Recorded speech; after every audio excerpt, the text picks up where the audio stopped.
माजी खासदार प्रतापराव पाटील चिखलीकर यांनी शेतकऱ्याच्या बांधावर जाऊन केली अतिवृष्टी भागाची पाहणी।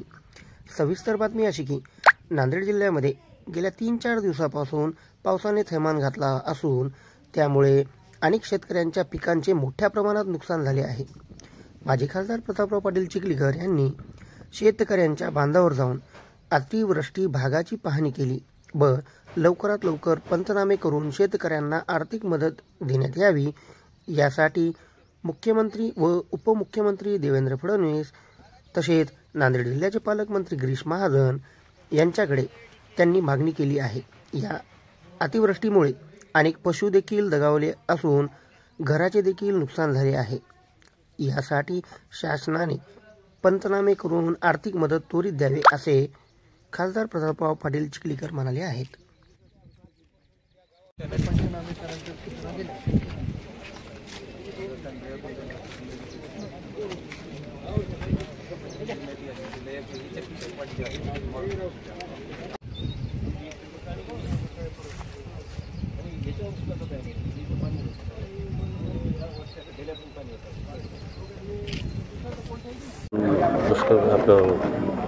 अतिवृष्टीची पाहणी केली आहे काय नाही, आता आपण 4-5 गावामध्ये भेट दिलेली आहे।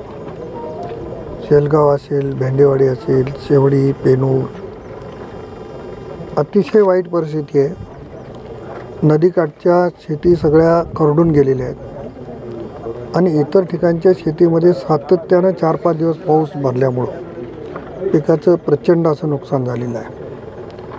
माझी सरकारकडे हीच मागणी राहणार आहे की 100% लोकांचे पंचनामे झाले पाहिजे आणि 100% लोकांना त्याची मदत देखील झाली पाहिजे। राज्याचे उपमुख्यमंत्री फडणवीस साहेब आणि माझं बोलणं या संदर्भातलं झालं। त्यांनी जिल्हाधिकाऱ्यांना पंचनामे करायचं सांगतो असं मला त्यांनी सांगितलेलं आहे।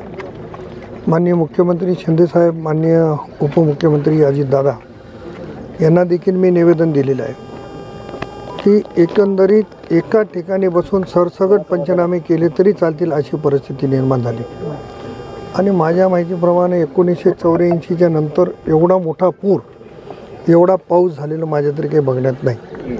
त्यामुळे शेतकऱ्यांना मदत मिळाली पाहिजे ही भूमिका आहे। पालकमंत्री योगायोगानं आज नांदेडमध्ये आहेत। माननीय राष्ट्रपती महोदयांचा दौरा आहे। मी पालकमंत्री महोदयांच्या पण कानावर या सगळ्या गोष्टी घालणार आहे।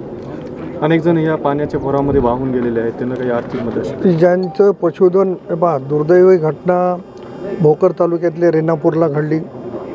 त्या ठिकाणी 2 तरुण वाहून गेले।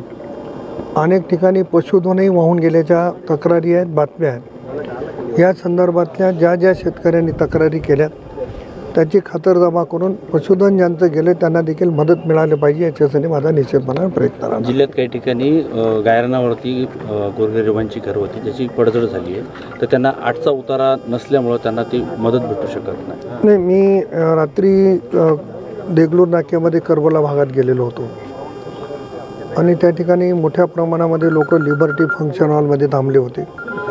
त्यांची भेट घेतली मी। अनेक ठिकाणी हा सगळा प्रॉब्लेम आहे, तर ह्याही संदर्भात त्यांनाही मदत मिळाली पाहिजे अशा पद्धतीची मागणी माझी राहणार आहे आणि त्यांना मदत मिळवून देण्यासाठी प्रयत्न करणार।